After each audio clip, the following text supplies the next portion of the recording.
OK, petite vidéo pour le bâton-fleur. Le maniement du bâton-fleur dans les ateliers 100% sec. Premièrement, prise en main de la baguette. On tient la baguette comme ceci. Pour ajouter la fleur, on lève le pouce, on insère la fleur sur le pouce comme ceci. Même chose de l'autre côté, donc pouce tient la fleur, main assez large, pas au centre sinon on n'est pas en équilibre, très large. Si on descend les poignets vers le bas, la fleur va descendre vers le bas. Ce mouvement s'appelle la petite fleur.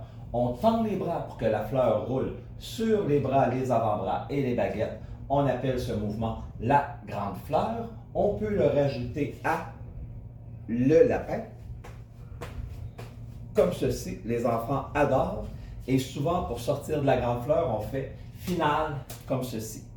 Et voilà, c'était pour les fleurs avec le bâton-fleur. Pour le tic-tac, on prend la fleur, on dépose au sol une extrémité, on prend l'autre extrémité, le bout de la baguette vient avec le bout de la fleur et on pousse la fleur d'une main à l'autre, d'une baguette à l'autre et on attrape toujours avec l'extrémité de la baguette, l'extrémité de la fleur.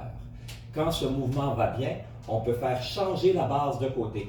Donc, un mouvement un peu plus énergique pour que la base change de côté, du côté gauche, du côté droit. Si ce mouvement, on maîtrise, on peut maintenant le faire aller encore plus énergique et aller plus haut. Ceci est pour le tic-tac. Maintenant, les défis. Chose qui fonctionne très bien dans les ateliers. Le défi, c'est on prend la fleur, on la met vraiment sur le bout des baguettes comme ceci. Et c'est ceci qui nous donne la précision pour lancer la fleur équilibrée.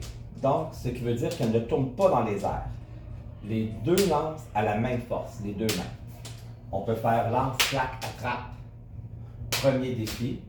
On peut faire deuxième défi, deux claques. Ensuite, on peut claquer en dessous de la jambe.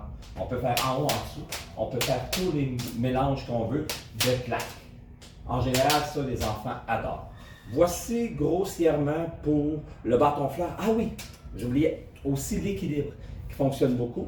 On la dépose sur la tête comme ceci et les enfants doivent marcher. Et voilà. On peut se placer à genoux, debout.